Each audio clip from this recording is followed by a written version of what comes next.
बस एक बच्चा जो है वो मुझे रिस्पॉन्ड ज़रूर करता रहे।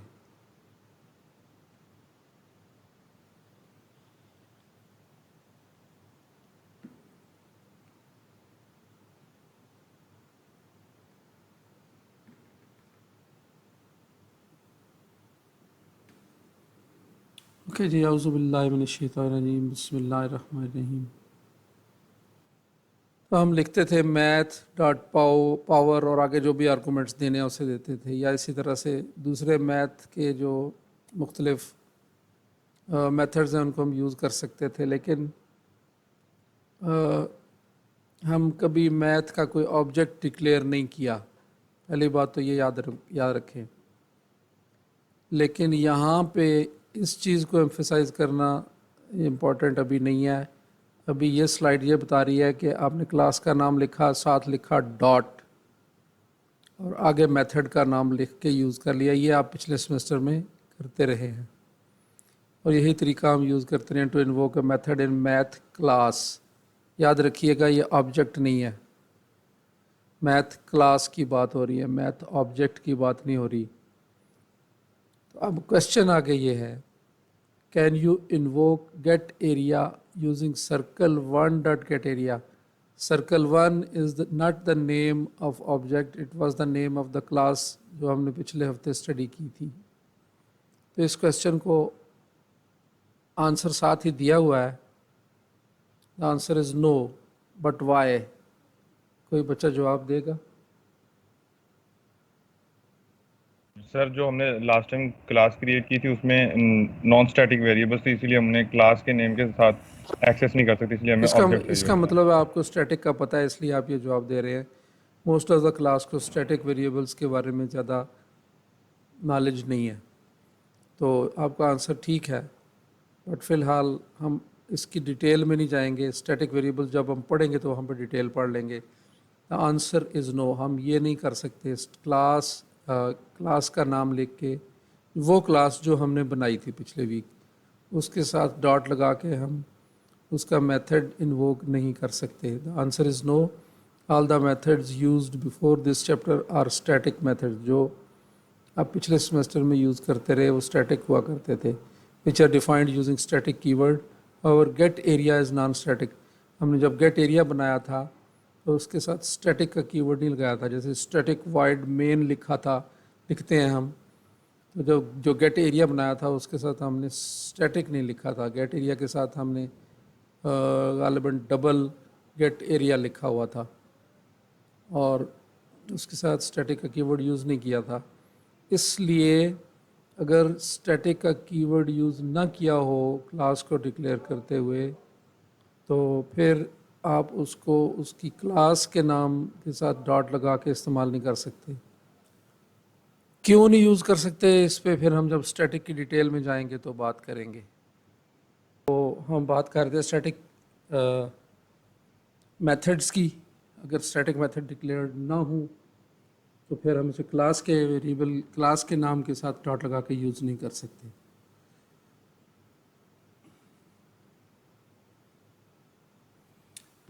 The data fields can be of reference type. अब ये रेफरेंस डाटा फील्ड्स के बारे में बात हो रही है, तो इसके ऊपर डिस्कशन करना कोई बहुत ज़्यादा मुश्किल अब नहीं होना चाहिए। For example, the following student class contains data fields name of string type. इसमें देखें नेम डाटा फील्ड, ज़रा तवज्जो से देखते जाएं। पब्लिक क्लास स्टूडेंट यहाँ से शुरू हो रही है, यहाँ पे एंड हो रही है। इसमें एक डाटा फील्ड है नेम जो कि स्ट्रिंग टाइप का है, एक डाटा फील्ड है एज इंटीजर टाइप का है, एक डाटा फील्ड है इज़ साइंस मेजर बुलियन और एक है जेंडर 4। ये कहलाते हैं data fields of a class. और डाटा फील्ड्स इंटीजर टाइप के हो सकते हैं, बुलियन टाइप के हो सकते हैं, करैक्टर टाइप के हो सकते हैं, और ये सारे प्रिमिटिव वेरिएबल्स हैं, ये याद रखें। एज, इज साइंस मेजर और जेंडर तीनों प्रिमिटिव टाइप के वेरिएबल्स हैं। वेयर एज एक रेफरेंस टाइप का वेरिएबल है जिसका आइडेंटिफायर है नेम और उसकी क्लास का नाम है स्ट्रिंग। स्ट्रिंग एस कैपिटल से शुरू हो रहा है, इसका मतलब है ये प्रिमिटिव नहीं है, नॉन प्रिमिटिव है, और कहीं ना कहीं स्ट्रिंग डॉट क्लास एग्जिस्ट करती होगी। और ये याद रखें कि ऑब्जेक्ट नहीं क्रिएट हुआ। जब हमने लिखा स्ट्रिंग नेम तो सिर्फ एक रेफरेंस क्रिएट हुआ, ऑब्जेक्ट क्रिएट नहीं हुआ। If A data field of reference type does not sir ये जो जी बोले। सर ये जो कैरेक्टर में लिखा है कि सी हैज डिफॉल्ट वैल्यू, सर ये यू के लिए यूज होता था। यूनिकोड के लिए, इस पे आ रही है बात आगे। If a data field of reference type does not reference any subject, the data field holds a special literal value null। यानी ये रेफरेंस टाइप जो है, इसकी नेम को अगर देखेंगे इसमें क्या पड़ा हुआ है तो कुछ होगा। No sir. क्यों जी, कोई और बच्चा बताएगा नेम में कुछ होगा?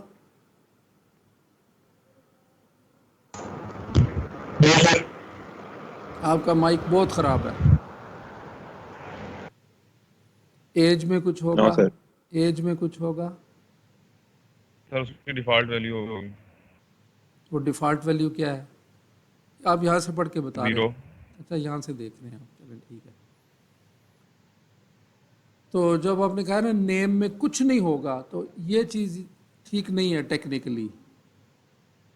वेरिएबल जो होता है वो किसी मेमोरी एरिया के बारे में, किसी मेमोरी एरिया का एड्रेस होता है। एज भी किसी मेमोरी एरिया को ही रेफ़र कर रहा है, और नेम भी। और मेमोरी एरिया में कुछ ना कुछ तो होता है, ये नहीं होता कि उसमें कुछ नहीं होता। जैसे बच्चों से पूछे ना क्या कर रहे थे, वो कह रहे थे कुछ नहीं।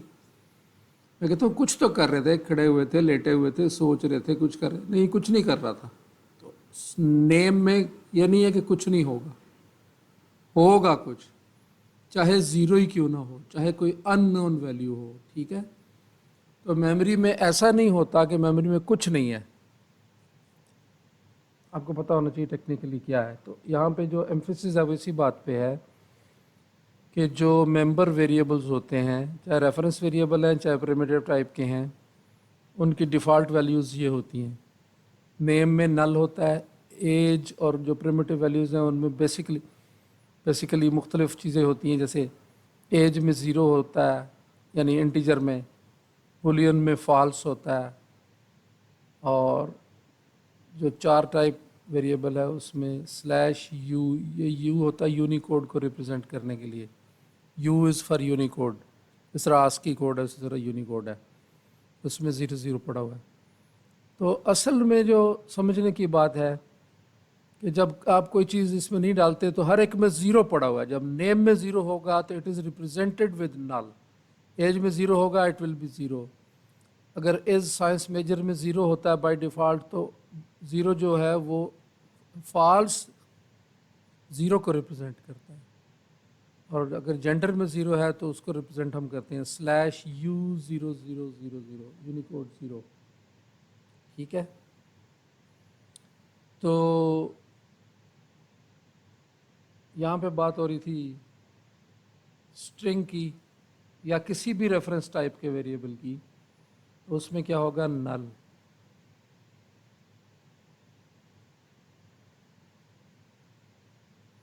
द डिफ़ॉल्ट वैल्यू फॉर ये इस स्लाइड में भी वही बात है। Default value for data type field is null for reference type, 0 for numeric type, false for boolean type, और unicode 0 for a character type. However Java assigns no default value to a local variable inside a method. ये समझ, दो difference याद रखने ज़रूरी हैं। Class के जो वेरिएबल्स हैं उनको 0 असाइन होता है, ठीक है। सिंपली ये याद रख लें, वो 0 अगर रेफरेंस टाइप को असाइन होगा तो नल होगा, अगर बुलियन को होगा तो फॉल्स होगा, अगर इंटीजर को असाइन होगा तो वो 0 होगा, फ्लोटिंग पॉइंट की किसी वेरिएबल को असाइन होगा तो 0.0 से हम रिप्रेजेंट करेंगे। लेकिन अगर आप बात करें किसी मेथड के लोकल वेरिएबल्स की कि उनको क्या बाय डिफ़ॉल्ट असाइन होता है, तो उनको बाय डिफ़ॉल्ट कोई वैल्यू असाइन नहीं होती। इसका मतलब है उसमें जब आप कोई किसी क्लास का मेथड, किसी क्लास के किसी मेथड के अंदर कोई वेरिएबल बनाते हैं तो उसको आपको कुछ ना कुछ असाइन करना पड़ता है, वरना कंपाइलर एरर देता है कि जी इसको कुछ ना कुछ असाइन करें।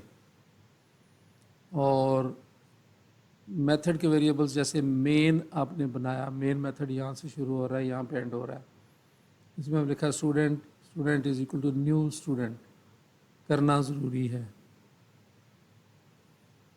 वरना आपका कंपाइलर कंप्लेन करेगा। लेकिन अगर आपने किसी क्लास के अंदर एक वेरिएबल बनाया जैसे ये स्ट्रिंग नेम, तो एरर नहीं जनरेट होगा, कंपाइलर कंप्लेन नहीं करेगा।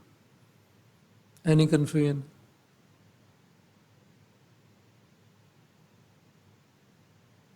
No sir. जैसे फॉर एग्जांपल मेन में आपने वेरिएबल डिक्लेयर किया इंटीजर एक्स और स्ट्रिंग टाइप वेरिएबल डिक्लेयर किया वाई। एक्स की भी कोई डिफ़ॉल्ट वैल्यू नहीं है, वाई की भी कोई डिफ़ॉल्ट वैल्यू असाइन नहीं हुई, क्योंकि ये क्लास के वेरिएबल्स नहीं हैं, ये लोकल वेरिएबल्स हैं मेथड मेन के। तो अब जब आप कंपाइल करने लगेंगे तो कंप्लेन होगी कि जी compiler error, variables are not initialized compilation के टाइम पे, यानी अब इस कोड को एग्जीक्यूट नहीं कर सकते, right? Yes sir. Yes sir.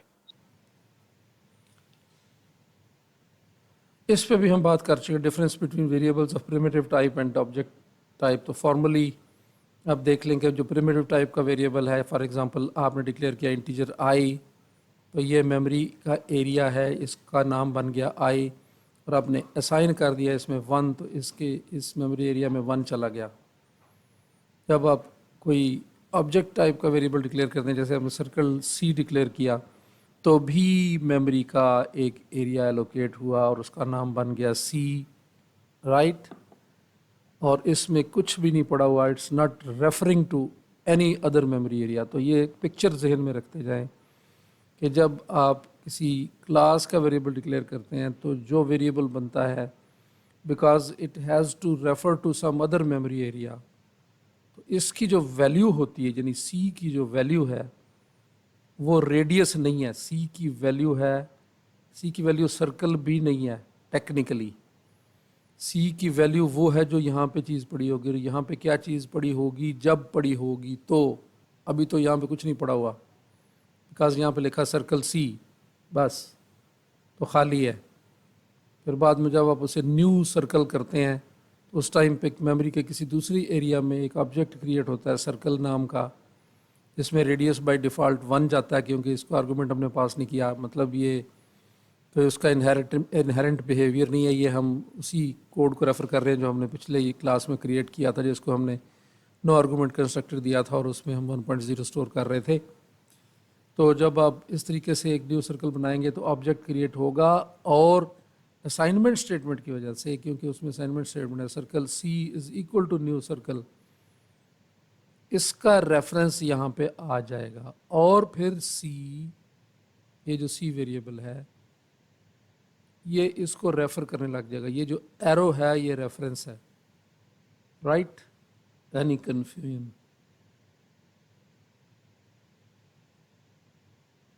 No, sir. कोई तो कन्फ्यूजन होना चाहिए, आप लोगों को कन्फ्यूजन ही कोई नहीं है यार, ये तो बड़ा मसला है। Excuse me, sir. जी, सर ये सी उसको रेफर करा है, इसका मतलब ये है कि उस मेमोरी का जो एड्रेस है वो इसमें स्टोर हुआ हुआ है। जी एग्जैक्टली। जब आपने सर्कल सी क्रिएट किया तो इसमें कुछ अननोन वैल्यू पड़ी, यानी अगर तो ये लोकल वेरिएबल है तो इसमें अननोन वैल्यू पड़ी हुई है, और अगर किसी क्लास का है तो इसमें क्या पड़ा हुआ है? Address. नहीं, अगर नल वैल्यू। नल पड़ा हुआ है, अगर अनइनिशियलाइज्ड छोड़ देंगे तो सर्कल सी में नल होगा अगर ये किसी क्लास का मेंबर वेरिएबल है तो। और इसमें अननोन वैल्यू पड़ी होगी अगर ये किसी मेथड का लोकल वेरिएबल है तो। अच्छा, जब आप करते हैं न्यू सर्कल तो मेमोरी में किसी दूसरी जगह पे ये ऑब्जेक्ट क्रिएट होता है, और फिर जब हम करते हैं c circle c is equal to new circle, तो ये वाला एरो समझ लें इसके अंदर आ जाता है, यानी इसका एड्रेस सी में स्टोर हो जाता है। ठीक है, तो इस आई की वैल्यू जो है वो है जो हमें चाहिए, सी की वैल्यू वो है जो हमें नहीं चाहिए। हमें तो बेसिकली इस सर्कल के बारे में इंफॉर्मेशन चाहिए। तो जो नॉन प्रिमिटिव वेरिएबल्स होते हैं, जैसे सर्कल है जो सी कैपिटल से शुरू हो रहा है, उसकी वैल्यू इंपॉर्टेंट नहीं होती, उसकी वैल्यू जिस चीज़ को रेफ़र कर रही है वो इंपॉर्टेंट होती है। वेराज जो प्रिमिटिव वेरिएबल्स हैं उनकी वैल्यू ही एक्चुअल चीज़ है जो हमें चाहिए, ये किसी और को रेफ़र नहीं कर रहे होते। Primitive type assignment i is equal to j, आपने लिखा एक वेरिएबल था आपके पास आई जिसमें 1 पड़ा हुआ था और जे में 2 था।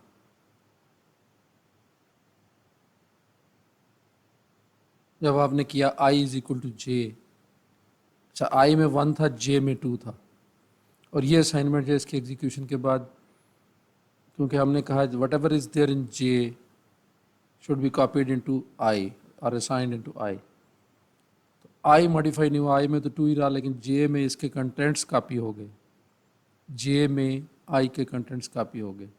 वेराज जब आप ऑब्जेक्ट असाइनमेंट करते हैं फिर क्या होता है कि आपने एक ऑब्जेक्ट क्रिएट किया C1 जो कि रेफ़र कर रहा था इस ऑब्जेक्ट को, और C2 जो है वो इसको रेफ़र कर रहा था। ज़ाहिर है ये आपने क्रिएट किया होगा circle 1 C1 is equal to new circle C1 whatever, जो भी वो स्टेटमेंट का आपको पता ही है। इनिशियलाइजेशन स्टेटमेंट से आपने 2 वेरिएबल्स बनाए C1 और C2। C2 में इसका रेफरेंस पड़ा हुआ है, C2 में इसका रेफरेंस पड़ा हुआ है। उसके बाद आपने लिखा C1 is equal to C2, तो C2 के कंटेंट्स C1 में कॉपी हो गए, C2 के कंटेंट्स ये कंटेंट्स C1 में कॉपी हो गए। ये समझने वाली बात है। जब C2 के कंटेंट्स C1 में कॉपी हो गए तो C2 में क्या पड़ा हुआ था, C2 की जो वैल्यू थी वो रेफरेंस था इस ऑब्जेक्ट का, C2 की वैल्यू इस रेफरेंस का, इस ऑब्जेक्ट का रेफरेंस था। जब आपने लिखा C1 is equal to C2 तो इसकी वैल्यू इसमें कॉपी हो गई C1 में, यानी इसके एग्जीक्यूशन के बाद C1 के कंटेंट्स भी वही हो गए जो C2 के कंटेंट्स थे, यानी C1 में भी रेफरेंस आ गया इसी ऑब्जेक्ट का, जो इसके कंटेंट्स थे वो ओवरराइट हो गए। ये ओवरराइट नहीं हुआ, इसके कंटेंट्स ओवरराइट हुए। बस ये आपको पिक्चर क्लियर होनी चाहिए। बहुत सारे लोगों को ऑलरेडी क्लियर होगी, लेकिन कई स्टूडेंट्स होंगे जिनको ये क्लियर नहीं होती आखिर तक। यानी C2 के कंटेंट्स ये नहीं है, इसका रेफरेंस है। C1 के कंटेंट्स ये खुद नहीं है, यानी रेडियस नहीं है, कोई और चीज़ नहीं है। C1 के कंटेंट्स इसका रेफरेंस है। जब आप ये असाइनमेंट करते हैं C1 is equal to C2 और इसके कंटेंट्स इसमें कॉपी होते हैं, तो सर्कल C2 C1 में कॉपी नहीं होता, यानी ये कंटेंट्स इसमें कॉपी नहीं होते, बल्कि ये कंटेंट्स इसमें कॉपी हो जाते हैं, जिसके नतीजे में C1 भी उसी को रेफ़र करने लग जाता है जिसको C2 रेफ़र कर रहा था। जी, कोई बच्चा जिसके जहन में ये चीज़ क्लियर नहीं है?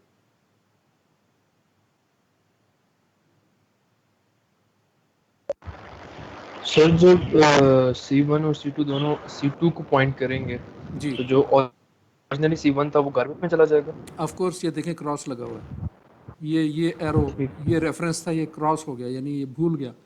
C1 भूल गया कि मैं किसी और को रेफ़र कर रहा था। इसका मतलब ये सर्कल मेमोरी में तो एग्जिस्ट, ये ऑब्जेक्ट मेमोरी में एग्जिस्ट तो कर रहा है उस वक्त फॉर द टाइम बीइंग, लेकिन कोई भी इसको रेफ़र नहीं कर रहा। अब ये पिछली दफ़ा शायद आपकी क्लास में या दूसरी में डिस्कशन हुई थी।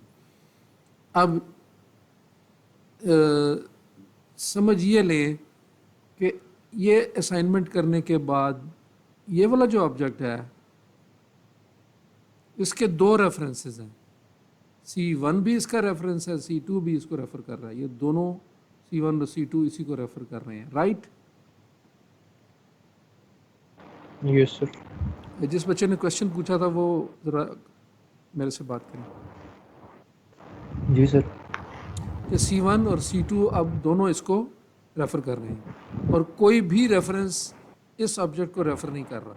जब कोई भी रेफरेंस किसी ऑब्जेक्ट को रेफ़र नहीं करता तो वो उस वक्त कुछ देर के लिए तो मेमोरी में रहता है, लेकिन जब जैसे ही जावा का गार्बेज कलेक्टर देखता है कि इसको कोई रेफ़र नहीं कर रहा तो वो इसको उठा के फ्री कर देता है, मेमोरी को आज़ाद कर देता है। अच्छा, अब ये याद रखें कि अब अगर हमें इस मेमोरी को फ्री कराना हो तो हमें क्या करना चाहिए? कोशिश करें इसका जवाब देने की। हम चाहते हैं कि सर ये हम वाली मेमोरी कोशिश फ्री हो जाए, तो हम हमें कोशिश ये करेंगे कि इस ऑब्जेक्ट के ऊपर कोई भी पॉइंट ना कर रहा हो, यानी कि कोई भी इस ऑब्जेक्ट को रेफर ना कर रहा हो। कैसे करेंगे? अगर से कोई भी रेफर, सर हम इन दोनों वेरिएबल्स का रेफरेंस चेंज कर देंगे, किसी और की तरफ रेफर कर देंगे, इनके कंटेंट चेंज कर देंगे। हाँ करेंगे, लेकिन कोई आसान तरीका है? हमने किसी और को रेफ़र नहीं कराना C1 और C2 के थ्रू, हम इसको सिर्फ नल के इक्वल कर दो। किसको क्या? अच्छा, आप दोनों को C1 अब ये बताएं, क्या मैं अगर कर दूं C1 इज इक्वल टू नल तो ये फ्री हो जाएगा या नहीं होगा? जी नो फ्री सर, होगा। क्यों बच्चों? C2 की कोई वजह से। कोई कोई जो इससे एग्री ना करता हो मेरी बात से, मैं ये कहता हूँ, मुझे नहीं पता ठीक कह रहा हूँ या गलत कह रहा हूँ, कि मैंने लिख दिया C1 इज इक्वल टू नल तो ये फ्री हो जाएगा या नहीं होगा? कोई ऐसा बच्चा जो कहता है कि फ्री नहीं होगा? सर नहीं होगा क्योंकि C2 भी तो रेफर कर रहा है इसी को। Yes sir. कोई बच्चा जो कह रहा हो कि फ्री हो जाएगा? सर हो जाएगा क्योंकि दोनों रेफर कर रहे हैं एक ही चीज को, जो एक को अगर हम चेंज करेंगे तो दोनों चेंज हो जाएंगे। क्यों क्यों जी? और कोई इनकी हिमायत में कौन है? और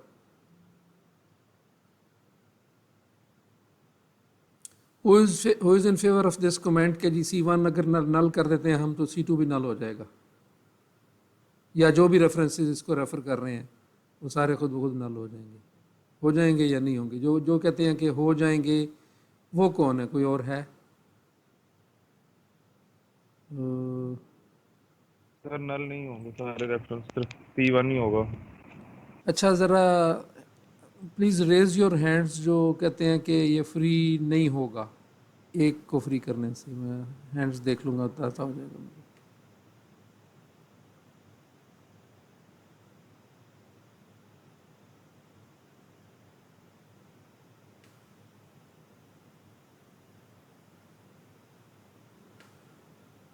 चलें ठीक है, इसका मतलब है ज़्यादातर लोग ये इसी के हक़ में। देखिए C1 वेरिएबल को अगर हम नल करते हैं तो C2 खुद ब खुद तो नल नहीं होगा ना। C2 को नल करने के लिए हमें C2 को नल करना पड़ेगा। C1 is equal to 0 means के इस डब्बे में हमने 0 नल डाल दिया, यानी इस एरो को क्रॉस कर दिया। वेयर C2 को नल करने के लिए हमें इस रेक्टेंगल में नल डालना होगा, यानी इस एरो को क्रॉस करना होगा।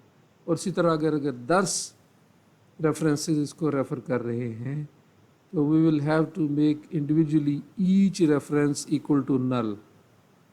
Only then there will be no reference which will be referring to this object। और जब कोई भी रेफरेंस नहीं बचेगा जो इस ऑब्जेक्ट को रेफ़र कर रहा हो, then it will be collected by garbage collector of Java, right?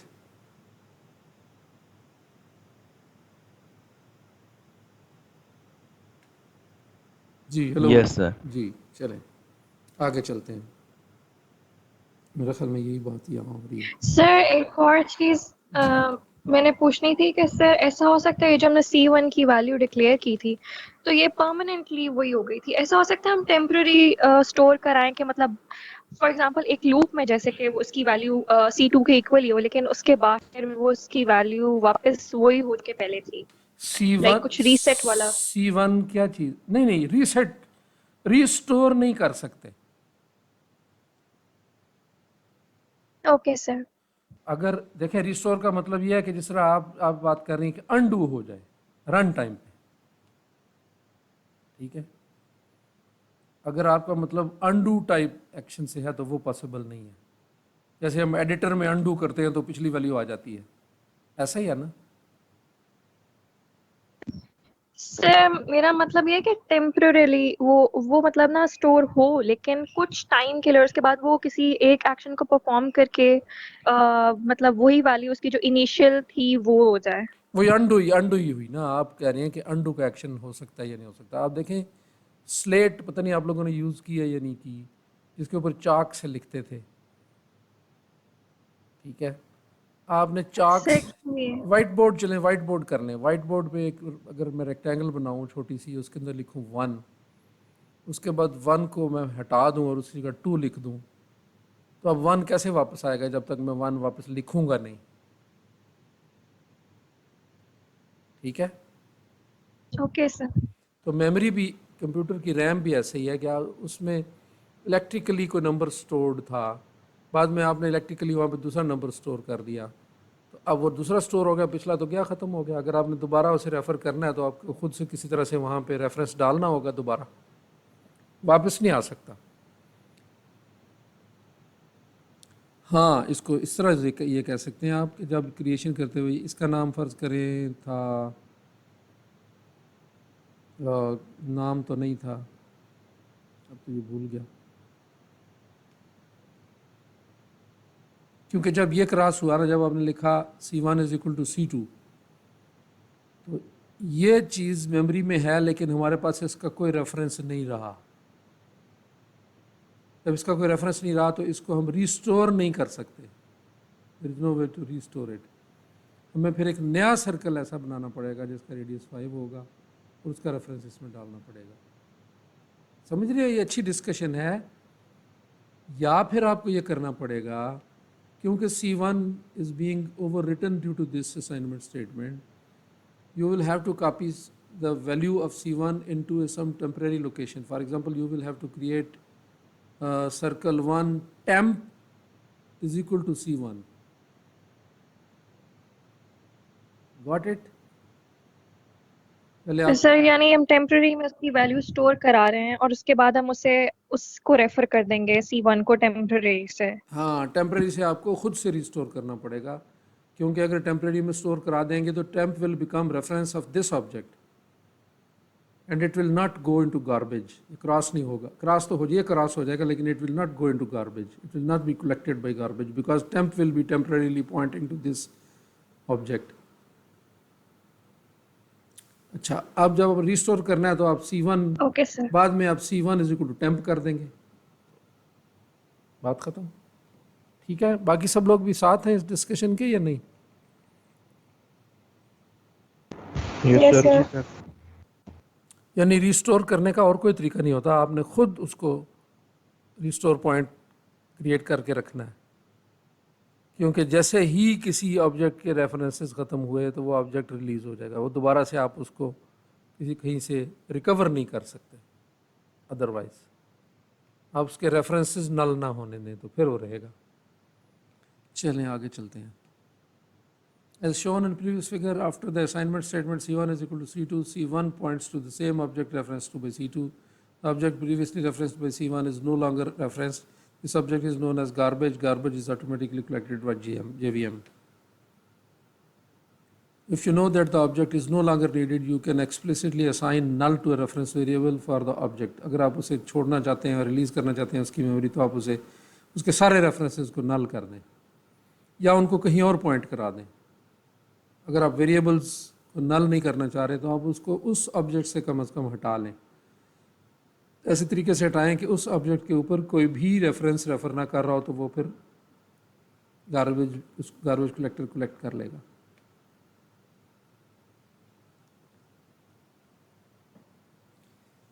अब थोड़ा सा डेट क्लास जो हमें पहले से प्रोवाइडेड है उसके बारे में है, ताकि आप यूज़ कर सकें इसे। ये उसकी डिस्क्रिप्शन है, ये उसकी यूएमएल डायग्राम है, क्लास डायग्राम, जावा यूटिल डेट। और जब सर जी बेटा, हाँ जी सर अभी जो हमने जो असाइनमेंट की थी वो ऑब्जेक्ट्स की, तो ये तो एक ही क्लास के ऑब्जेक्ट्स थे ना? सर्कल 1 की जिसकी बात कर रहे हैं आप? जी सर, जो भी पिछली की थी, मतलब एक एक ही क्लास के दो ऑब्जेक्ट बनाए थे। जी जी। तो सर अलग अलग क्लासेस के अगर ऑब्जेक्ट बना दे फिर उनको असाइनमेंट कर सकते हैं? उनको फ़िलहाल आप समझेंगे नहीं कर सकते। जिस क्लास का ऑब्जेक्ट होगा उसी क्लास को आप रेफ़र कर सकते हैं। जब हम पॉलीमॉर्फिज्म पढ़ेंगे तो देखेंगे कि कर सकते हैं, लेकिन वो अभी टॉपिक हमने नहीं पढ़ा। इसलिए जिस क्लास का ठीक ऑब्जेक्ट ठीक है। बनाएंगे, रेफरेंस बनाएंगे, वो उसी क्लास के ऑब्जेक्ट को रेफ़र कर सकता है। ठीक है, चाहे चाहे दोनों क्लासेस बिल्कुल सेम क्यों नहीं आपने बनाई। अगर आपने सर्कल 1 की क्लास बनाई, क्लास की बात कर रहा हूँ, ऑब्जेक्ट की नहीं कर रहा। अगर आपने क्लास बनाई सर्कल 1 और एक और क्लास बनाई सर्कल 2, जिसके मेंबर वेरिएबल्स और उसके मेथड्स बिल्कुल एक जैसे भी हों, तो भी आप उसको रेफ़र एक से दूसरी को नहीं कर सकते। ठीक है, ठीक है सर। आगे हम पढ़ेंगे पॉलीमॉर्फिज्म, जिसमें बिहेवियर, पॉलीमॉर्फिक बिहेवियर होता है, जिसमें वो उसकी कुछ टेक्निकल डिटेल्स हैं, वो जब पढ़ेंगे तो फिर डिस्कस करेंगे।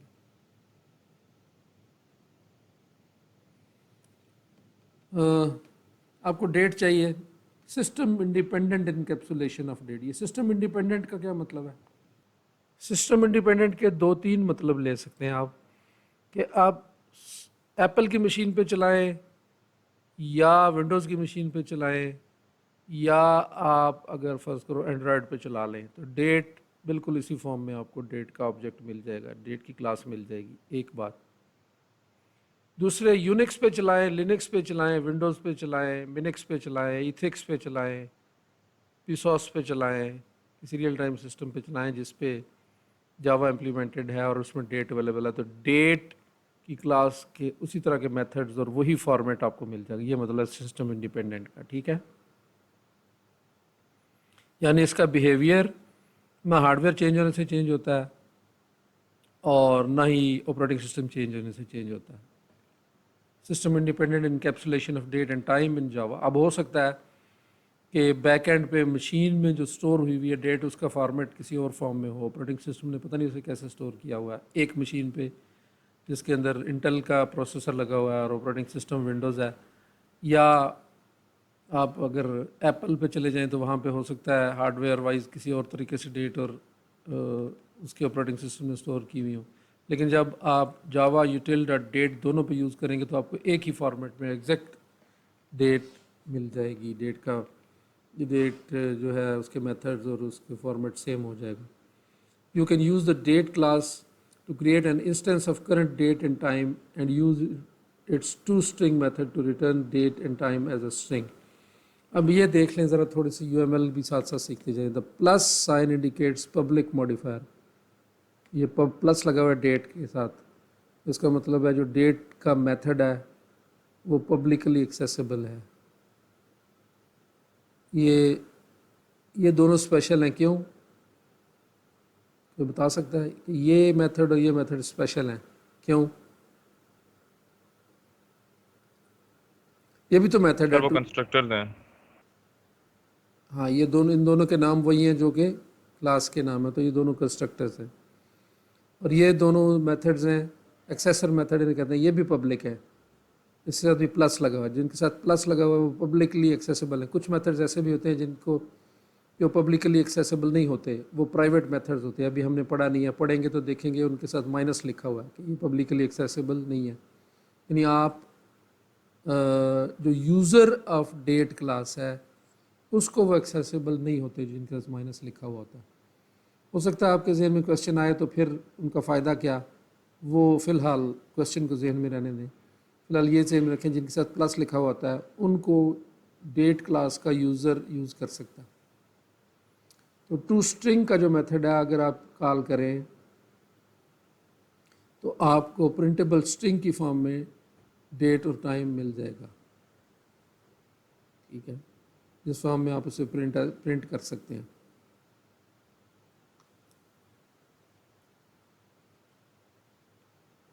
अगर कोई आर्गूमेंट ना दें तो करंट टाइम मिल जाता है। अगर आर्गूमेंट दे दें तो मिली सेकेंड्स आप सिंस जनवरी 1 1970 से आप उसको मिली सेकेंड्स दे सकते हैं, वहाँ से ऑनवर्ड वो कैलकुलेट कर लेता है। गेट टाइम से मिली सेकेंड्स वापस कर देता है, toString से स्ट्रिंग की फॉर्म में वापस कर देता है, और सेट टाइम से टाइम नया जो elapsed टाइम है वो सेट कर सकते हैं। इसको यूज़ करें तो आपको ज़्यादा डिटेल्स पता चल जाएंगी।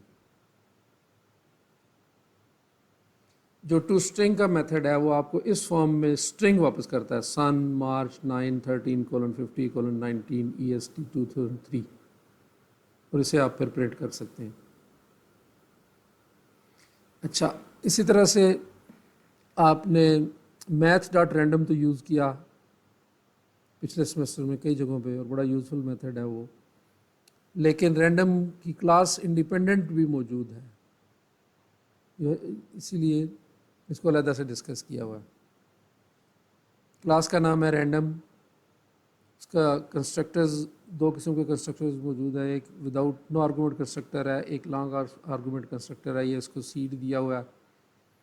नेक्स्ट इंटीजर, अगर आप रैंडम का जो आप ऑब्जेक्ट बनाएंगे उसके साथ नेक्स्ट इंट लिखते जाएं तो आपको अगला रैंडम इंटीजर मिलता जाएगा, और इस तरह रिटर्न से random integer value between 0 and n। अगर आप n दे देते हैं तो n और 0 के दरमियान जो रैंडम इंटीजर है वो जनरेट करके देता जाएगा नेक्स्ट इंट। और ये लॉन्ग और डबल के लिए है, ये फ्लोट वैल्यूज़ के लिए है। तो ये मुख्तलिफ मेथड्स मौजूद हैं रैंडम क्लास के, लेकिन यहाँ पे रैंडम का आपको वेरिएबल डिक्लेयर करना पड़ेगा। इसे कहते हैं रैंडम नंबर जनरेटर। जबकि जब मैथ के साथ हम यूज़ कर रहे थे तो उसका वेरिएबल हम ऑब्जेक्ट डिक्लेयर नहीं करते, बल्कि math.rand है गालिबन हम यूज़ करते हैं। तो ये भी एक यूज़फुल क्लास है जिसके मेथड्स को आप यूज़ कर सकते हैं। सर ये सीड क्या है? सीड जो है वो स्टार्टिंग वैल्यू है। अगर आप रैंडम बार बार क्रिएट करें नया वेरिएबल, फॉर एग्जांपल आपने रैंडम वेरिएबल क्रिएट किया और उसे सीड दे दिया 1, एक और रैंडम वेरिएबल क्रिएट किया, उसे भी सीड दे दिया 1। अब जब आप उससे नेक्स्ट रैंडम वेरिएबल लेंगे तो दोनों एक ही रैंडम वेरिएबल देंगे, यानी स्टार्टिंग पॉइंट है सीड की बेस पे वो कैलकुलेट करता है नेक्स्ट रैंडम वेरिएबल को फार्मूला वगैरह लगा के। ठीक है, समझ आ गई ना बात की? कोई उसमें मुश्किल यस सर। स्टोरी नहीं है।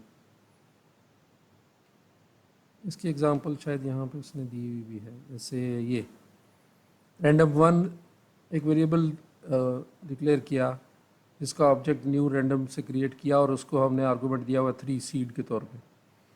अब अगर रैंडम 1 इस तरह से क्रिएट किया और रैंडम 2 भी हम वही सीड दे के क्रिएट कर लेते हैं, और उसके बाद रैंडम 1 और रैंडम 2 से नेक्स्ट करके एक लूप में रैंडम 1 डॉट नेक्स्ट और रैंडम 2 डॉट नेक्स्ट करते हैं, तो ये देखें बिल्कुल सेम रैंडम वेरिएबल्स आएंगे, क्योंकि फार्मूला लगा हुआ है। सीड अगर सेम होगा तो वो फार्मूले से हमेशा दोनों एक जैसे ही रैंडम वेरिएबल्स जनरेट करके आपको रिटर्न करेंगे, लेकिन अगर सीड चेंज कर दें तो फिर चेंज हो जाएंगे। ठीक है, ये बात क्लियर हो गई? Yes sir. अब बाद में भी किसी टाइम पे, फॉर एग्जांपल आपने किसी टाइम पे रैंडम वेरिएबल क्रिएट किया, ऑब्जेक्ट क्रिएट किया विद सीड 3, और बाद में किसी और टाइम पे अपने प्रोजेक्ट के दौरान या किसी डिफरेंट प्रोजेक्ट में दोबारा से यही सीड दे के आपने रैंडम वेरिएबल क्रिएट किया, तो अगेन जो sequence of random numbers generate होगा वो यही होगा, सीड सेम होने की वजह से।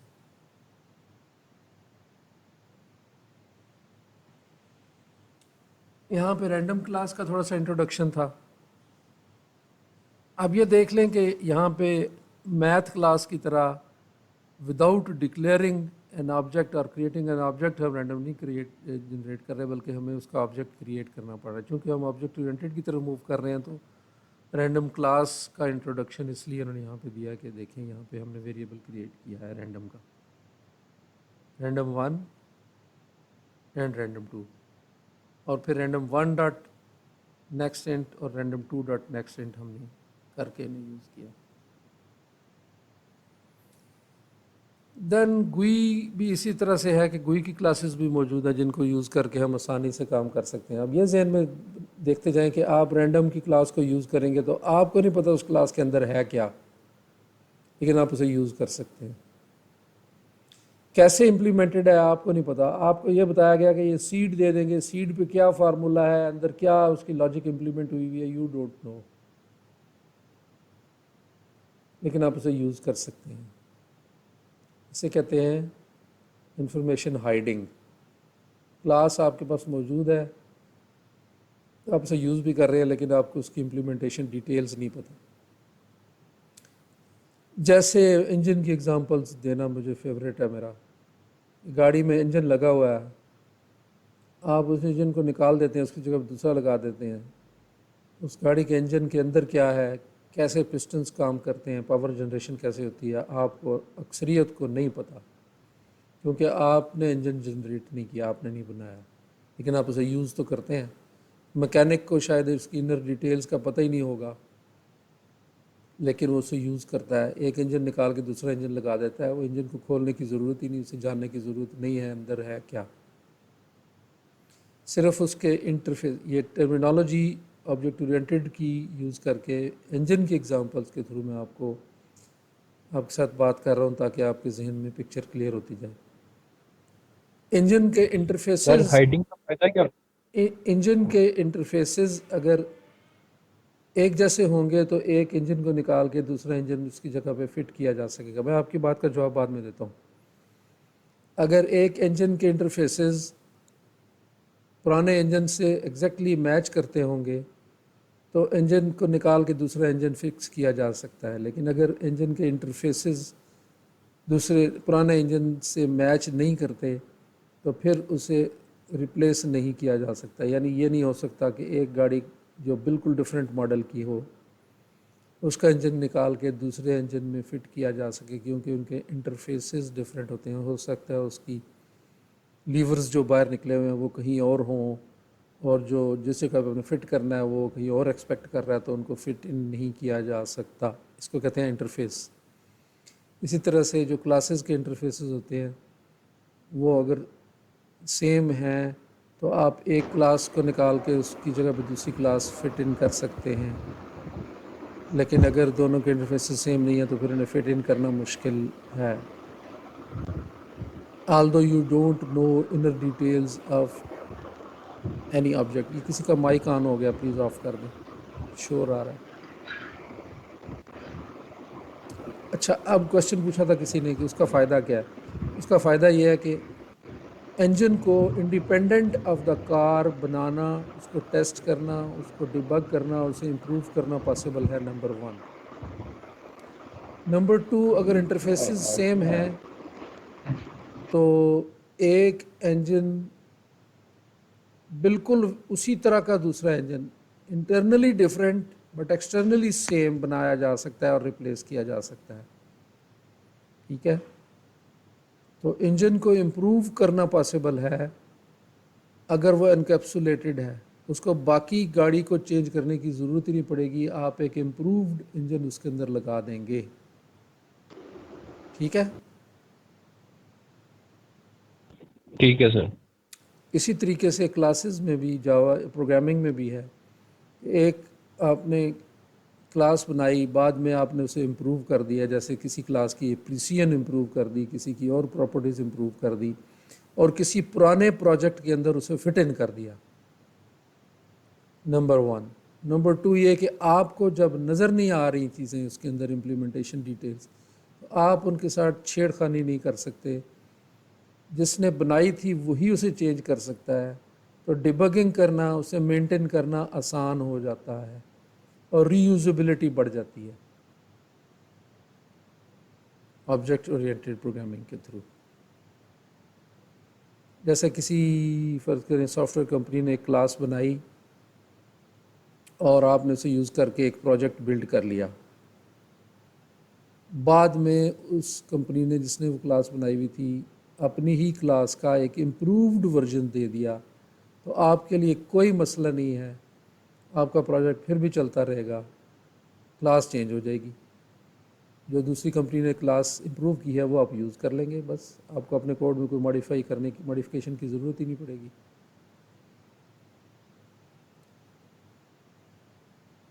ठीक है, और सिक्योरिटी भी हो गई कि इंफॉर्मेशन हाइडिंग है कि इनर डिटेल्स आपको पता ही नहीं कि काम कैसे कर रही है। सिक्योरिटी के भी आजकल बड़े इश्यूज हैं। चलें आगे चलते हैं। When you develop programs to create graphical user interfaces, you will use Java classes such as JFrame, JButton, JRadioButton, JComboBox, JList. ये क्लासेस के नाम हैं। देख रहे हैं आप, सारे के सारे कैपिटल लेटर्स से शुरू हो रहे हैं। तो नॉन प्रिमिटिव ऑब्जेक्ट्स हैं या क्लासेस हैं। तो इनसे हम क्या बनाते हैं, जैसे JFrame से फ्रेम्स बना सकते हैं, JButton से बटन्स क्रिएट कर सकते हैं, RadioButton से रेडियो बटन, ComboBox से कॉम्बो बॉक्सेस और लिस्ट से लिस्ट एंड सो ऑन। ये तो 4-5 के एग्जांपल है। There are hundreds of classes out there that are available to you for GUI programming. तो यहाँ पे उन्होंने एक एग्जांपल JFrame क्लास की दी हुई है, उसको देखते हैं। टाइम बताइए मुझे क्या हुआ। 2:05। ठीक है, थैंक यू। पहले ज़रा इसको देखते हैं। अच्छा, अब ये देखें, एक प्रोग्राम है जिसकी क्लास है टेस्ट फ्रेम, यहाँ से शुरू हो रही है, यहाँ पे ख़त्म हो रही है, और इसमें मेन है, कोई नई चीज़ नहीं है। मेन यहाँ से शुरू हो रहा है, यहाँ पे ख़त्म हो रहा है। इसमें JFrame की क्लास को यूज़ किया, जो बनी बनाई हमें स्विंग फ्रेमवर्क ने दी हुई है। हमने लिखा JFrame, उसका एक रेफरेंस वेरिएबल बनाया और उसमें एक ऑब्जेक्ट का रेफरेंस डाल दिया, new JFrame।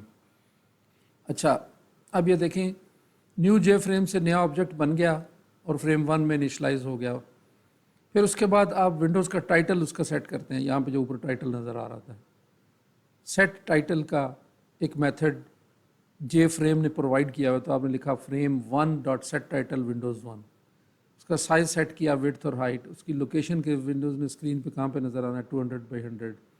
Set default close option, close operation, ये उसके कुछ आर्गूमेंट्स हैं, ये दे दिए कि जब हम क्लोज़ करेंगे तो एग्ज़िट कर जाए विंडो। सेट विजिबल को ट्रू किया, जैसे ही सेट विजिबल को ट्रू किया तो ये जो फ्रेम हमने बनाया था, यानी विंडो जो क्रिएट की थी, वो पूरी की पूरी विजिबल हो गई विद टाइटल Windows 1, और ये उसकी विड्थ, हाइट और लोकेशन वगैरह पर विजिबल हो गई। फिर आपने उसी JFrame को यूज़ करते हुए एक और वेरिएबल बनाया frame2, और उसके लिए एक नया ऑब्जेक्ट क्रिएट करके इनिशलाइज़ किया, उसका नाम रखा Windows 2, उसका साइज़ सेम रखा, उसकी लोकेशन थोड़ी डिफरेंट कर दी और प्रोग्राम को चला दिया। तो प्रोग्राम के अंदर 2 विंडोज़ क्रिएट हो गई, एक का टाइटल आएगा Windows 1, दूसरे का टाइटल आएगा Windows 2। आई डोंट थिंक कि इसमें कोई कन्फ्यूजन है। बड़ा आसान नहीं हो गया ऑब्जेक्ट ओरिएंटेड के थ्रू। क्लास मौजूद है, उसके वेरिएबल, उसका ऑब्जेक्ट क्रिएट करें, उसके प्रॉपर्टीज़ और सेट करें मुख्तलिफ, और प्रोग्राम को चला लें, आपकी विंडोज़ बन जाएंगी। हम इसको चला के देखते हैं। वापस जाना पड़ेगा।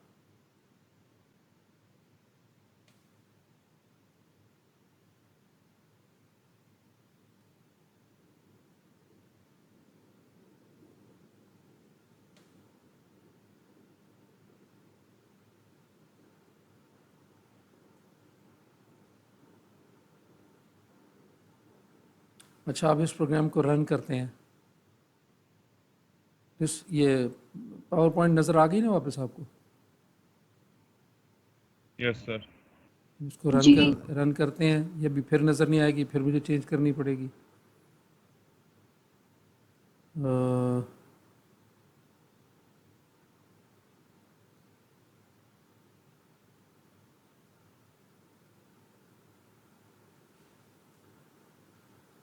ये देखें, ये 2 विंडोज़ हैं जो इसी प्रोग्राम को, जो आपके सामने मैंने अभी दिखाया था,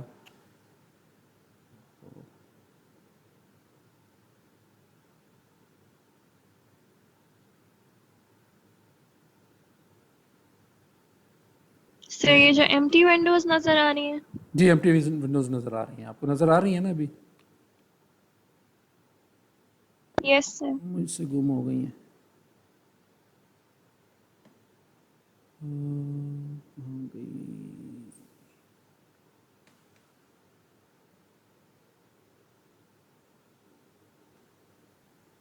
चलें, बहरहाल किसी न किसी फॉर्म में मुझे नज़र आ रही हैं। अब इसका अगर मैं साइज़ इंक्रीज़ करूं और इसको मूव कर दूं, एक विंडो का साइज इंक्रीज हो गया ना?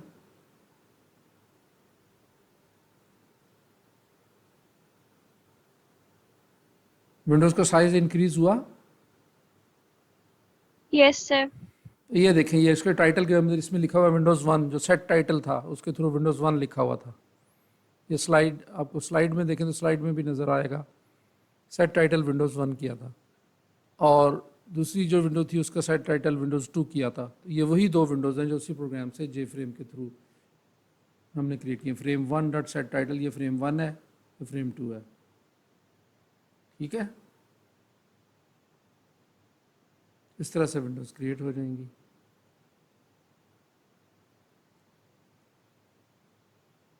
सर तो अगर विंडोज ये तो एम्प्टी थी ना, अगर इनके अंदर कुछ क्रिएट वगैरह करना हो तो उसको अलग तरीके से करता है या इसी तरह? हाँ, इसी तरह से प्रोग्रामिंग करनी पड़ेगी आपको। अभी तो इसमें सिर्फ इतना ही था ना कि विंडोज़ क्रिएट करनी है और ये उसके टाइटल वगैरह सेट करना है। बाकी अगर आपने जो भी करना है फिर प्रोग्राम में आपको लिखना पड़ेगा ऑफ कोर्स। ठीक है, उसके मेथड्स मौजूद हैं। ये तो सिर्फ 3-4 मेथड्स हमने यूज़ किए हैं ना, और हर काम के लिए कि जी बटन की वैल्यू क्या है, बटन पुश हुआ है तो क्या हुआ है, टेक्स्ट बॉक्स अगर आपने उसमें डाला हुआ है टेक्स्ट में क्या लिखा हुआ है, जो भी चीज़ आप डालेंगे, जो जो चीज़ चाहिए होगी आपको, उसके मेथड्स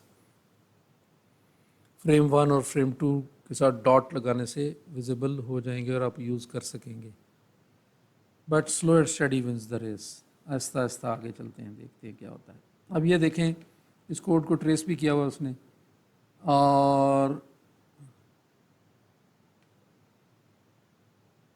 ये जो है frame 1 is equal to new J frame से क्या हो रहा है, फ्रेम 1 एक रेफरेंस बन रहा है। ये बस याद कर लें एक दफ़ा पक्का पक्का कि जब आप किसी क्लास का वेरिएबल क्रिएट करते हैं तो ये चीज़ बनती है, बस कुछ नहीं होता। और जब असाइन करते हैं, जब आप लिखते हैं न्यू जे फ्रेम तो ऑब्जेक्ट क्रिएट होता है, उसका कॉरस्पॉन्डिंग या रेलेवेंट जे फ्रेम जो भी ऑब्जेक्ट है वो क्रिएट हो जाता है। और जब असाइन करते हैं तो ये जो ऑब्जेक्ट क्रिएट हुआ इसका रेफरेंस यहाँ पे जाके स्टोर हो जाता है। तो इस एक लाइन में 3 काम हो रहे हैं। एक वेरिएबल क्रिएट हो रहा है, रेफरेंस वेरिएबल, एक ऑब्जेक्ट क्रिएट हो रहा है, और एक ऑब्जेक्ट का एड्रेस असाइन हो रहा है इस रेफरेंस वेरिएबल में। फिर उसके बाद अगली लाइन पे जाएंगे तो टाइटल में ये फ्रेम के अंदर कोई होगा इंटरनली, उसका वेरिएबल होगा टाइटल, जिसमें टाइटल स्टोर हो रहा है। साइज़ में विड्थ और हाइट स्टोर हो रही है, और विजिबल में ट्रू स्टोर हो रहा है। ये होगा, हमें नज़र नहीं आ रहा है, एनकैप्सुलेटेड है, हाइडिंग की हुई है डाटा की, हमें तो नहीं नज़र आ रहा अंदर क्या हो रहा है। हमें तो वो जब हम शो करते हैं फ्रेम 1 डॉट शो तो वो नज़र आ जाता है। जैसे इसे ट्रू करते हैं, मुझे याद नहीं ट्रू किया था सिर्फ या शो भी किया था, लेकिन बहरहाल इंटरनली उसकी वैल्यूज स्टोर भी हो जाती हैं और आपको विजिबल भी हो जाता है। इसी तरह से रेफरेंस जो जे फ्रेम के थ्रू हमने फ्रेम 2 क्रिएट किया उसमें भी यही काम हो रहा है। टाइटल सेट हुआ, विड्थ हाइट सेट हुई, विजिबल ट्रू हुआ, और आपको वो GUI के 2 विंडोज़ GUI के थ्रू नज़र आ गई। You can add graphical user interface components such as buttons, labels, जो जैसे जे बटन और जे लेबल की बात की थी, वो अगर डालेंगे तो बटन्स और लेबल्स भी नज़र आने शुरू हो जाएंगे। ये सिर्फ 3-4 ही नहीं है, ये तो बिगिन विद है, ताकि आपका इंटरेस्ट हो और आप इस पर थोड़ा सा काम करना शुरू करें। इसमें तो मैं अगर गलत ना हूँ तो थाउजेंड्स ऑफ क्लासेस मौजूद हैं, और आप सारे चीज़ें मुख्तलिफ कर सकते हैं। हर एक का कोई ना कोई मेथड मौजूद है। जो भी कोई भी आपने काम करना है उसका मेथड मौजूद है, सिर्फ आपको वो लर्न करना पड़ता है और उसे यूज़ करना पड़ता है। The components are defined using classes. Here is an example of creating buttons, labels, text fields, text boxes. GUI को छोड़ता हूँ मैं, इसे रन करता हूँ और आपको दिखाता हूँ। अच्छा, ये देखें, ये जब शो GUI किया तो उसमें ये जो बटन्स नज़र आ रहे हैं आपको, 2 बटन्स हैं, टेक्स्ट बॉक्स नज़र आ रहा है, चेक बॉक्स नज़र आ रहा है। कर्सर मेरा दिखाई दे रहा है ना? Yes sir. Yes sir. अच्छा, ये भी चेक बॉक्स नज़र आ रहा है, रेडियो बटन्स नज़र आ रहे हैं, ये ड्रॉप डाउन लिस्ट नज़र आ रही है। ये सारी चीज़ें इंडिविजुअल ऑब्जेक्ट्स हैं जिनको इंस्टेंशिएट किया हुआ है।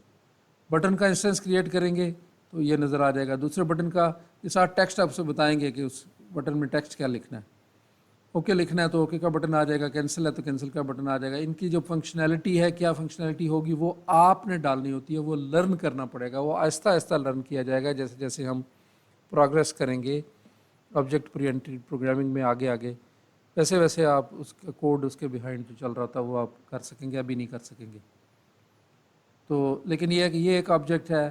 पहली पहली बात तो ये ख़ुद विंडो जो है ये एक ऑब्जेक्ट है, फिर ये भी एक ऑब्जेक्ट है, ये इंडिपेंडेंट ऑब्जेक्ट है, ये इंडिपेंडेंट ऑब्जेक्ट है, चेक बॉक्स इंडिपेंडेंट ऑब्जेक्ट है, रेडियो बटन्स ऑब्जेक्ट अलग है। तो आप हर एक के ऑब्जेक्ट्स क्रिएट करते जाते हैं, उनको उनकी प्रॉपर्टीज़ अपनी रिक्वायरमेंट के मुताबिक सेट करते जाते हैं, उनकी फंक्शनैलिटी अपनी रिक्वायरमेंट के मुताबिक उनको बताते जाते हैं और आगे चलते। अच्छा, अब मुझे बताएं मेरी पावर पॉइंट नज़र आ रही है आपको? हाँ, मैं ये कहता हूँ छोटा बच्चा पैदा होता है ना तो वो एक इंस्टेंस है एक ह्यूमन का, सही है। इसी तरह जब एक ऑब्जेक्ट क्रिएट होता है तो वो कॉरिस्पॉन्डिंग जो क्लास है उसका एक इंस्टेंस वेरिएबल है। Instance variables belong to specific instance. अब जितने बच्चे हैं छोटे छोटे वो इंडिपेंडेंट इंस्टेंसेस हैं ह्यूमन के, और वो अलग अलग हैं। ये नहीं है कि एक को थप्पड़ मारेंगे तो सारे रोने लग जाएंगे, जिसको पड़ेगा वो रोएगा, सही है। तो जिस वेरिएबल के साथ आप इंटरेक्ट करेंगे, जिस इंस्टेंस के साथ आप इंटरेक्ट करेंगे, वो चाहे एक ही ह्यूमन के 2-3 इंस्टेंसेस हों, वो इंडिपेंडेंट हैं, उनके वेरिएबल्स इंडिपेंडेंट हैं, उनकी मेथड्स इंडिपेंडेंट हैं। Instance variables belong to a specific instance. Instance methods are invoked by an instance of the class. अब static variables, constants and methods आ गए। Static variables are shared by all instances of the class. अब आपको ज़रा थोड़ा सा जो सोए हुए उन्हें जागने की ज़रूरत है कि आपने एक वेरिएबल क्रिएट किया और उसके साथ आपने लगा दिया स्टैटिक इंट एक्स, ठीक है। अब क्या हुआ, स्टैटिक, इसकी तवज्जो से पढ़ें इस सेंटेंस को, static variables are shared by all instances of the class. आपने अगर 10 इंस्टेंसेस क्रिएट किए हैं किसी क्लास के और उस क्लास में एक शेयर्ड वेरिएबल था, वो शेयर्ड वेरिएबल एक क्रिएट होगा और सारे उसको शेयर कर रहे होंगे। जबकि जो इंस्टेंस वेरिएबल्स थे they belong to a specific instance, यानी हर एक इंस्टेंस का अपने अपने वेरिएबल्स थे जो इंस्टेंस वेरिएबल्स थे। वेयरएज जो स्टैटिक वेरिएबल्स हैं वो शेयर्ड वेरिएबल एक क्रिएट होगा और सबको नज़र आ रहा होगा। कि अभी हम कह रहे थे जैसे क्लास हमने बनाई थी सर्कल और उसका वेरिएबल था रेडियस, और हमने कहा था जी सर्कल C1, C2, C3 सब के अपने अपने रेडियस वेरिएबल्स हैं। अगर हम एक का रेडियस चेंज करते हैं तो दूसरे का चेंज नहीं होता, दूसरे का चेंज करते हैं तो पहले का चेंज नहीं होता। यही बात हुई थी, राइट? Yes sir. लेकिन अगर जो हमने फ्लोट रेडियस वेरिएबल डिक्लेयर किया था उसके साथ शुरू में लगा दें स्टैटिक फ्लोट रेडियस, अब आप 10 इंस्टेंसेस भी क्रिएट करें अगर सर्कल के, तो रेडियस वेरिएबल एक ही क्रिएट होगा, सबको नज़र आ रहा होगा। इसका मतलब है अगर कोई भी क्लास, कोई भी ऑब्जेक्ट C1, C2, C3 में से कोई ऑब्जेक्ट भी अगर रेडियस को मॉडिफाई कर दे तो सबके रेडियस, सबके लिए रेडियस मॉडिफाई हो जाएगा क्योंकि शेयर्ड वेरिएबल है। इसकी आगे फिगर आ रही है, वहाँ से ज़्यादा क्लियर हो जाएगा। Static methods are not tied to a specific object. इसी तरह से जो स्टैटिक मेथड्स हैं वो किसी स्पेसिफिक ऑब्जेक्ट के साथ जुड़े हुए नहीं होते। जैसे आपने अभी अभी देखा कि अगर हमने रैंडम मेथड यूज़ करना होता है, मैथ का रैंडम मेथड, उसका हम ऑब्जेक्ट क्रिएट नहीं करते मैथ का, बल्कि हम लिखते हैं मैथ डॉट रैंडम। तो इसका मतलब यह है कि जो रैंडम का मेथड है वो ऑब्जेक्ट से रिलेटेड नहीं है, किसी स्पेसिफिक ऑब्जेक्ट से रिलेटेड नहीं है, क्योंकि ऑब्जेक्ट तो हम क्रिएट ही नहीं करते। तो ऐसे मेथड्स जिनके शुरू में स्टैटिक लिख देते हैं वो ऑब्जेक्ट से रिलेट नहीं कर रहे, अब उनके लिए ऑब्जेक्ट का क्रिएट करना ज़रूरी नहीं है, बल्कि वो क्लास के मेथड्स हैं, वो ऑब्जेक्ट के मेथड्स नहीं है। ठीक है, किसी हद तक ठीक है। Yes sir. Sir instance variables वाले की कोई एग्जांपल देंगे हाँ आप? आएगी आएगी, अभी आ रही है, आगे आ रही है। ये देखें, पहले इस यूएमएल नोटेशन को देखें। मैंने पहले बताया था कि प्लस होती है पब्लिक मेथड्स के लिए जो यूज़र एक्सेस कर सकता है। वो वेरिएबल्स या वो मेथड्स जो स्टैटिक हैं उनके नामों के नीचे लाइन लगी हुई अंडरलाइंड है, यानी नंबर ऑफ ऑब्जेक्ट्स स्टैटिक है लिखा हुआ। इसकी डिक्लेरेशन कैसे होगी? Static int number of objects, right. मतलब इतनी बात कम से कम समझ आ रही है ना, नोटेशन के पॉइंट ऑफ व्यू से बात कर रहा हूँ। Yes sir. जी सर। और ये मेथड है get number of objects colon int, यानी ये रिटर्न कर रहा है इंटीजर। और ये भी जो अंडरलाइन है इसका मतलब है ये मेन मेथड की तरह स्टैटिक है। Static main, static void main लिखते हैं ना, तो static int get number of object, यहाँ से पता चल रहा है हमें इस नोटेशन से ये मेथड स्टैटिक है और ये वेरिएबल स्टैटिक है। ठीक हो गया? तो पहले तो ज़रा इस वेरिएबल के बारे में ज़रा देख लें क्या हो रहा है इसके साथ। ये क्लास की यूएमएल थी, इसको इंस्टेंशिएट किया और सर्कल 1 बन गया। इसका एक और इंस्टेंस क्रिएट किया तो सर्कल 2 बन गया। इसमें कोई कन्फ्यूजन तो नहीं है? No sir. और ये फिगर ये बता रही है कि इस तरह की इंस्टेंशिएशन ऐसे हुई होगी कि लिखा हुआ होगा, गालिबन लिखेंगे हम सर्कल 1 नहीं,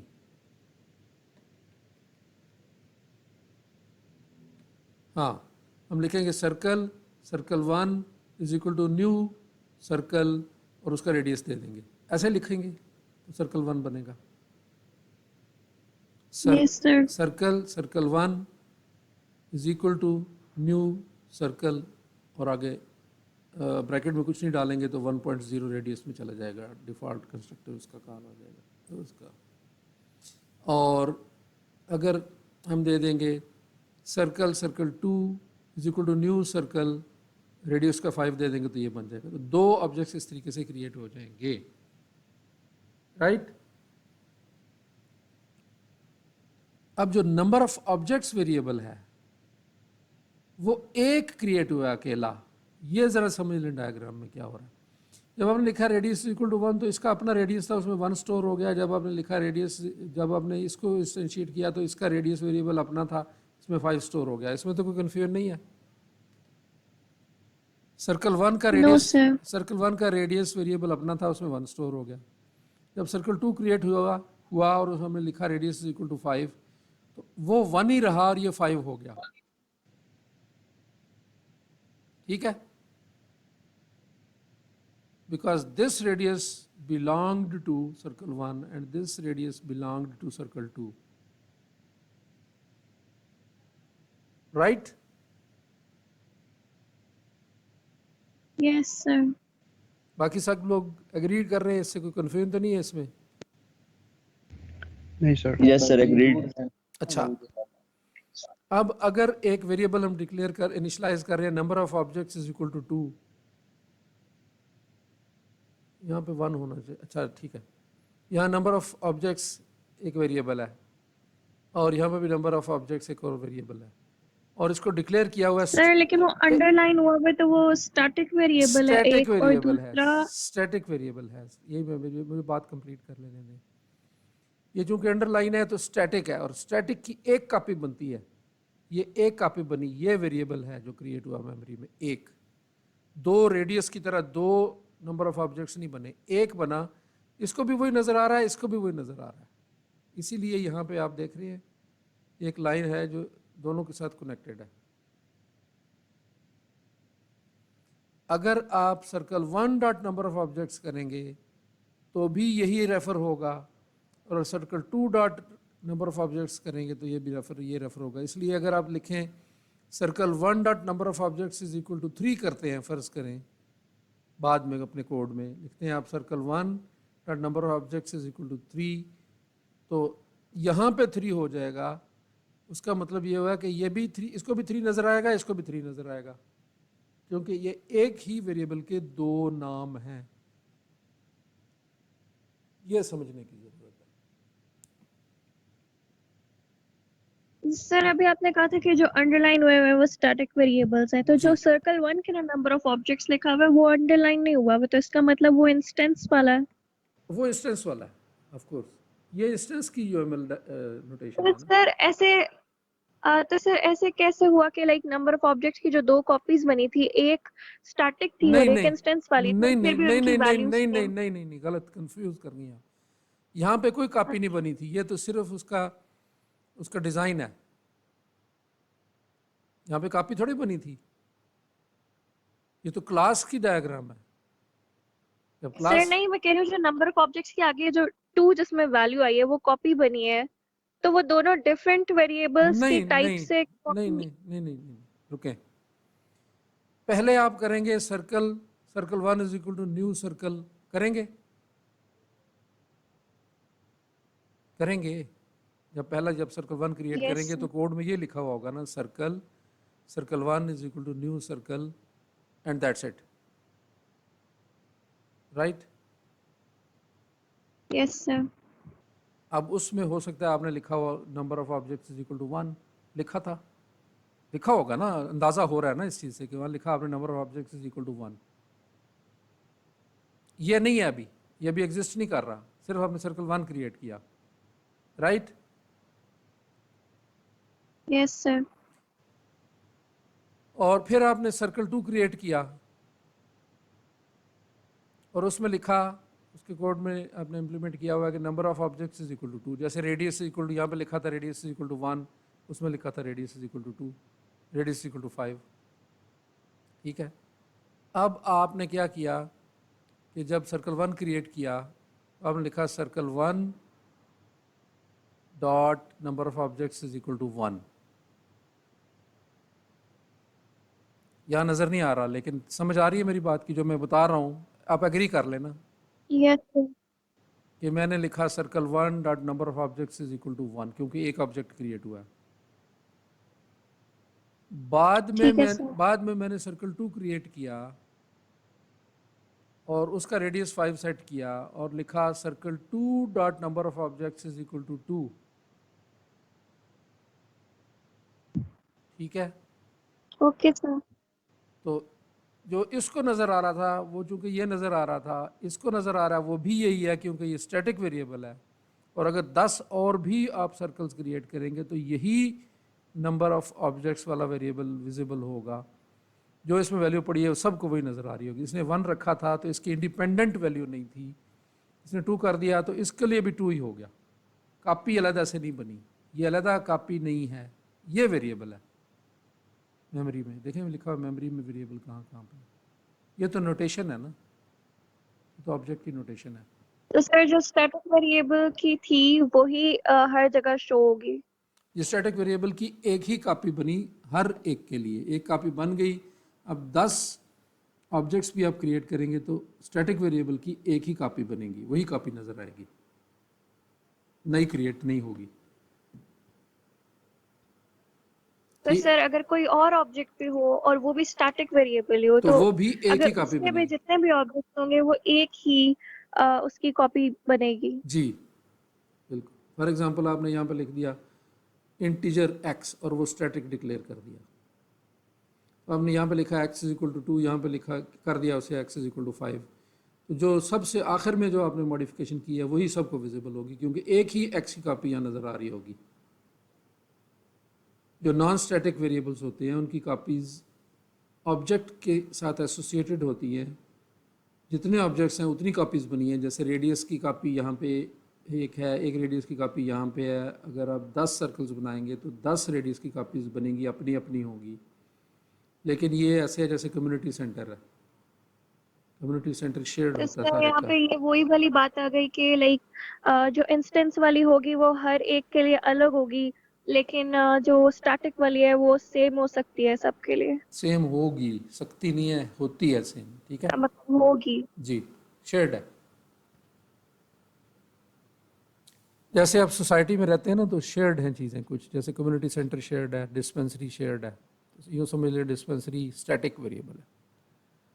बाकी घर के अंदर कमरे अपने अपने हैं, सबके रिहाइश अपनी है, हर एक बंदे का अपना अपना घर है, लेकिन डिस्पेंसरी स्टैटिक है, एक क्रिएट होगी। ये नहीं कि हर एक घर के लिए अलग से डिस्पेंसरी क्रिएट होगी, ठीक है। Okay sir. किसी और के जहन में कोई कन्फ्यूजन हो?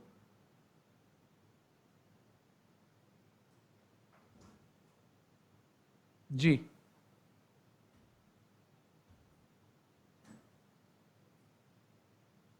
Any confusion?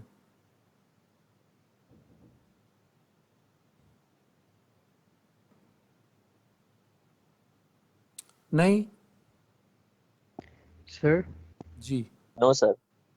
सर जो नंबर ऑफ ऑब्जेक्ट्स का जो हमने वहाँ पे स्टैटिक वेरिएबल बनाया हुआ है उसको अगर हम इनिशियली ज़ीरो कर दें और जितने भी बार बार हम ऑब्जेक्ट्स बनाते जाएं उसके साथ हम जो कंस्ट्रक्टर है उसके अंदर उसे इंक्रीमेंट कराते जाए तो करा सकते हैं। बिल्कुल एग्जैक्टली, आम तौर पे ऐसे ही करते हैं, आपने बिल्कुल सही आइडेंटिफाई किया। आम तौर पे इसका यूज़ यही होता है, बिल्कुल सिंपल फॉर्म में उसका यूज़ यही होता है कि आप कंस्ट्रक्टर में उसे इंक्रीज़ करते जाते हैं। इसका मतलब है कि जो लेटेस्ट ऑब्जेक्ट आपने क्रिएट किया वो क्रिएट होने के बाद आपको पता लग जाता है कितने इंस्टेंसेस क्रिएट हुए हैं, कितने सर्कल्स क्रिएट हुए हैं।